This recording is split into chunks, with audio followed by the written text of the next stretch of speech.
مولاي صل وسلم دائما أبدا على حبيبك خير الخلق كلهم. لله رب العالمين والعاقبة للمتقين والصلاة والسلام على سيد الأنبياء والمرسلين. أعوذ بالله من الشيطان الرجيم. بسم الله الرحمن الرحيم. أصحابي كالنجوم بأي مقتديتم اهتديتم. صدق الله مولانا العظيم. وأحسن منك لم تر قط عيني وأجمل منك لم تلد النساء خلقت مبرأ من كل عيب كأنك قد خلقت كما تشاء. اللہ تبارک و تعالیٰ کی بارگاہ میں حمد و ثناء کے بعد اور حضور علیہ الصلوۃ والسلام کی بارگاہ میں عقیدت اور تعریف کا نذرانہ پیش کرنے کے بعد آج ہمارا بصیرت الحدیث کے عنوان سے جو سلسلہ چل رہا ہے اس کے اندر آج ہم نے صحابہ کے دور میں احادیث رسول صلی اللہ علیہ وسلم کا مقام کیا تھا اور صحابہ کرام کتنی شان بین سے حضور علیہ الصلوۃ والسلام کی احادیث مبارکہ پر توجہ دیتے تھے.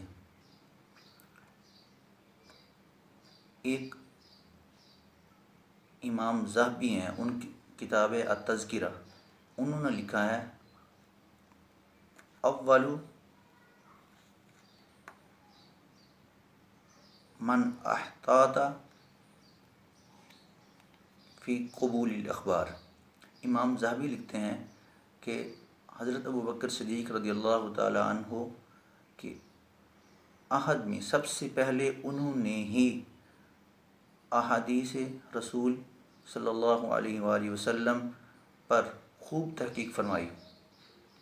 حضرت ابوبکر صدیق رضی اللہ تعالی عنہ کے دور میں یہ مسلم بن حجاج القشیری کی کتاب ہے معرفت علوم الحدیث، اس کے اندر یہ واقعہ انہوں نے نقل کیا اور روایت اس کی کرتے ہیں حضرت قبیصہ بن ذؤیب رضی اللہ تعالیٰ عنہ. ایک حدیث نقل کرتے ہیں. انہوں نے کہا حضور علیہ الصلوۃ والسلام کے عہد مبارک کے بعد حضرت ابوبکر صدیق رضی اللہ تعالیٰ عنہ کے عہد میں ایک دادی، ان کی اولاد فوت ہو چکی تھی. انہوں نے کہا کہ میں غریب ہوں، مجھے میرے پوتے سے وراثت لے کے دیں. تو حضرت ابوبکر صدیق رضی اللہ تعالیٰ عنہ نے فرمایا مجھے اس کے بارے میں کوئی خبر نہیں. تو وہ دادی پریشان ہو گئی، رونے لگی. تو حضرت ابوبکر صدیق رضی اللہ تعالیٰ عنہ نے فرمایا اچھا ٹھہرو، میں شام کے وقت صحابہ کرام رضی اللہ تعالیٰ عنہم کی جماعت سے اس بارے میں تحقیق کروں گا، آیا ان کے پاس کوئی احادیث رسول ہے تو پھر اس کے مطابق آپ کا فیصلہ فرماؤں گا. جب شام کے وقت حضرت ابوبکر صدیق رضی اللہ تعالیٰ عنہ صحابہ کی جماعت میں پہنچے تو ان سے دریافت کیا اے صحابہ کی جماعت، آیا دادی کا پوتے کی وراثت میں کچھ حصہ ہے؟ تو حضرت مغیرہ بن شعبہ رضی اللہ تعالیٰ عنہ کھڑے ہو کر ارشاد فرمانے لگے بالکل. حضرت ابوبکر صدیق رضی اللہ تعالیٰ عنہ حضور علیہ الصلوۃ والسلام نے پوتے کی وراثت کے اندر دادی کا چھٹا حصہ رکھا ہے. تو حضرت ابوبکر صدیق رضی اللہ تعالیٰ عنہ کی اس بات پر اتفاق نہیں کیا، حالانکہ مغیرہ بن شعبہ اجل صحابہ کرام میں سے ہیں.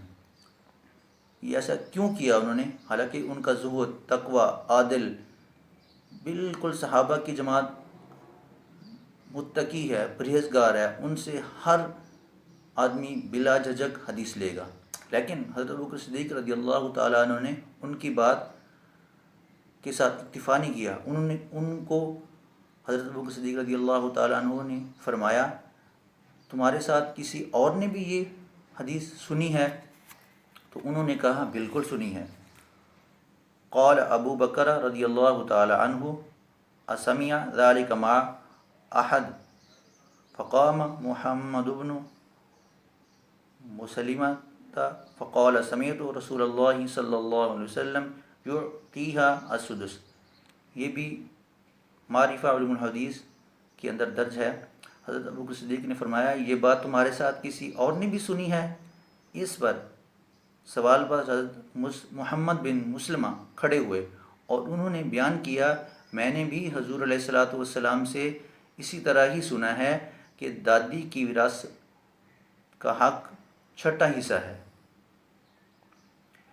اس حدیث مبارکہ کی روشنی میں ہم یہ کوشش کریں گے کہ آیا حضرت ابوبکر صدیق رضی اللہ تعالیٰ عنہ نے ایسا کیوں کیا؟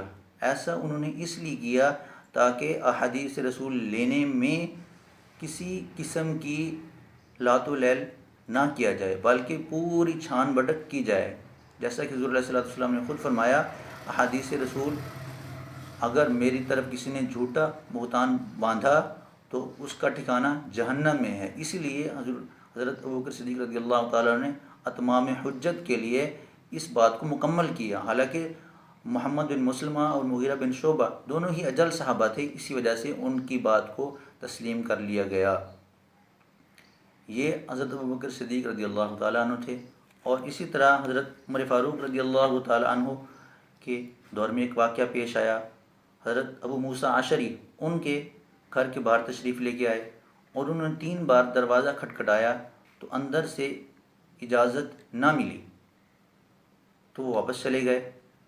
تو جب ان کو پتہ چلا کہ باہر ابو موسیٰ عشری ایک اجل صحابی رسول ہیں، وہ آئے تھے کسی کام کے لیے، تو حضرت عمر فاروق رضی اللہ تعالی عنہ نے کسی اور صحابی رسول کو بھیجا جاؤ ابو موسیٰ عشری کو بلا کے لاؤ۔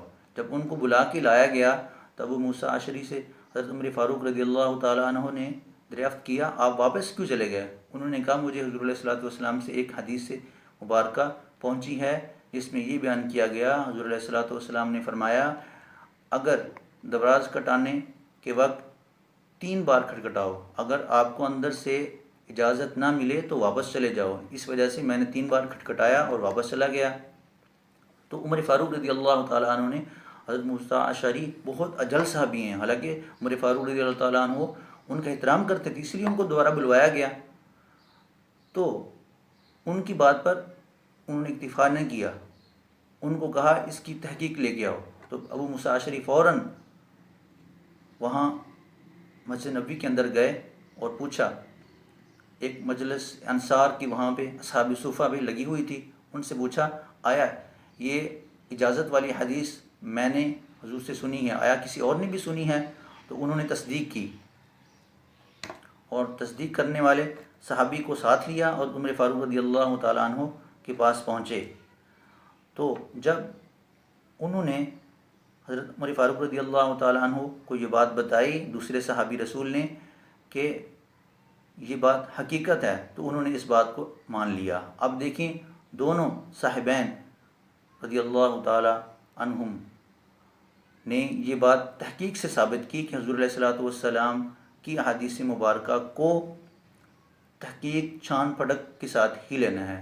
تو اس طرح یہ علم علوم الحدیث کا علم یہ دریافت ہوا، جو آگے چل کر صحابہ سے تابعین، پھر تبع تابعین، پھر جماعت محدثین نے اس کو فالو کیا، تو پھر یہ ایک مستقل اسماء الرجال کا ایک علم بن گیا۔ آج ہم علم الحدیث کے عنوان کو یہاں پہ ہی مکمل کریں گے، کل مزید آگے اس پر بات کریں گے۔